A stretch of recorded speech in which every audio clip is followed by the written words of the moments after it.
अस्सलाम वालेकुम and welcome welcome to Mala मॉलिक्स।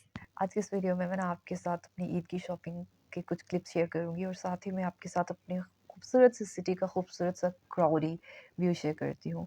I think जब ईद आने वाली होती है ना, सो मेरे समेत मुझे लगता है सब लोगों को लास्ट मोमेंट पे ही शॉपिंग याद आती है, जबकि तब तक दुकानों पे कुछ रह नहीं जाता। बट फिर भी मेरे जैसे जो लोग होते हैं ना, लेजेंड, वो लास्ट टाइम पे ही जाके शॉपिंग करते हैं। अच्छा जी, यहाँ पे आप देख लो सिटी सेंटर जो पिंडी का बहुत फेमस ड्रेस कलेक्शन का एक मार्केट है, ठीक है? एक मॉल है, सॉरी।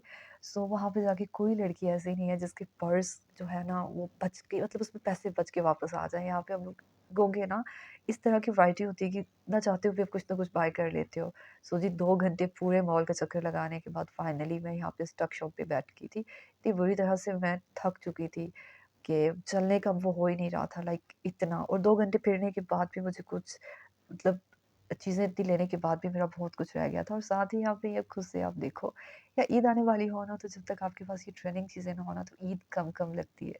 ख़ैर जी, यहाँ पे इतना घूमने के बाद और इतनी चीज़ें देखने के बाद फाइनली मैंने यहाँ से कुछ ड्रेसेस बाय किए और फिर जी हम लोग आगे ब्रांड सिटी में। ऑफ कोर्स अब हमें शूज़ भी लेने हैं और शूज़ यहाँ पे बहुत मज़े-मज़े की सेल्स चल रही थी और कुछ मैंने ब्रांड सिटी से शूज़ बाय किए। मैं अपनी नेक्स्ट वीडियो में आपके साथ अपनी जो डिटेल शॉपिंग है वो भी शेयर करूँगी। और फिर जी यहाँ पे मैंने इंग्लिश शूज़ से भी अपने कुछ शूज़ लिए। इनकी भी ना बहुत ही, मतलब अच्छे और रीज़नेबल सेल्स चल रही थी जिसमें आप इज़िली अफ़ोर्ड कर सकते हो।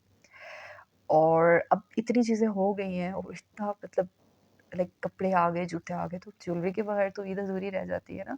इतना भी मुझे इस दफ़ा क्रेज़ हो चुका है, लाइक मैं कितने चक्कर मार के लगा चुकी हूँ ना, और हर चक्कर में चूड़ियाँ, चूड़ियाँ, चूड़ियाँ, चूड़ियाँ।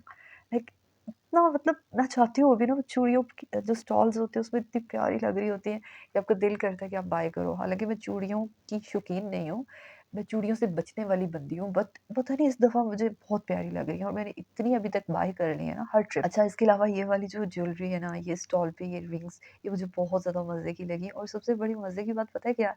इनकी ना प्राइस बहुत रीज़नेबल थी, लाइक 100 रुपीज़। मैं हैरान हो रही कि लाइक आजकल के दौर में भी इतनी प्यारी रिंग्स इतनी ये सस्ती दे रहे हैं, ठीक है? बहुत चीप रेट में थी और जो मेरी रिंग्स की कलेक्शन है ना, वो बहुत बड़ी-बड़ी मुझे पसंद है। सो यहाँ पे मेरी फ़ेवरेट रिंग्स मुझे मिल रही थी, सो मैंने यहाँ से भी कुछ बाय की हैं। और ज्वेलरी तो आई थिंक अब लड़कियों की ना एक कमज़ोरी होती है। कोई लड़की ऐसी नहीं है जो कि ज्वेलरी शॉप पे जाए तो उसके जो पर्स में कुछ पैसे बच जाएँ। क्योंकि जब तक हम लोगों के सारे पैसे ना लगे, हम लोग वापस नहीं आते। सो यहाँ पे मैं आपके साथ अपनी सहरी को भी शेयर करती जाऊँ। सहरी में ये है कि मैं सालन बहुत थोड़ी क्वांटिटी में ले रही हूँ और इसके साथ ये है कि बाहर से ये जो रोगनी नान होते हैं ना, पता नहीं मुझे इस दफ़ा इस रमज़ान में क्या हुआ है कि जितने भी माशाल्लाह से रोज़े जा रहे हैं, मेरी यही प्रायोरिटी होती है कि मैं बाहर से रोगनी नान मँगवा लूँ और साथ रात का जो लेफ्ट ओवर सालन होता है वो, और साथ ही कद ऑमलेट भी हम लोग बनवा लेते हैं। सो अल्हम्दुलिल्लाह बहुत अच्छी सहरी जा रही है। बरकतों भरा रमज़ान होता है और सहरी करने का दिल नहीं हो रहा होता, लाइक रात को इतना सब कुछ खाया हुआ था, बट फिर भी सहरी करना सुन्नत है और पूरा दिन फिर आप ना अगर भूखे पेट रहोगे तो सर्वाइव नहीं कर पाते। ख़ैर यहाँ पे जी अभी साथ-साथ इफ्तार का टाइम हो गया था और इफ्तार का ये है कि जितनी भी हम लोग ट्राई कर लें, स्पेशली मी, इतनी मैं कोशिश करती हूँ ना कि इफ्तार लाइक जल्दी से प्रिपेयर हो जाए, मगरिब से काफ़ी देर पहले प्रिपेयर हो जाए, बट नहीं, लास्ट मोमेंट पे जाके हमारा इफ्तार रेडी होता है। और मेरा ये होता है डेली बेसिस में, सोच रही होती हूँ लाइक आज 2 या 3 चीज़ें बनाएँगे, बट अल्हम्दुलिल्लाह अल्हम्दुलिल्लाह रमज़ान अल मुबारक की जो है ना रहमतें, बरकतें और अल्लाह पाक का करम फ़ज़ल इसी चीज़ को कहते हैं कि जब आप लोग टेबल पे चीज़ें रख रहे होते हो, रखते-रखते ना इतना माशाल्लाह से आपका टेबल फुल हो जाता है, आपने प्लानिंग 2 चीज़ों की हुई होती है और यही सबसे अच्छी और बेस्ट बात है, रहमतों भरा, बरकतों भरा रमज़ान।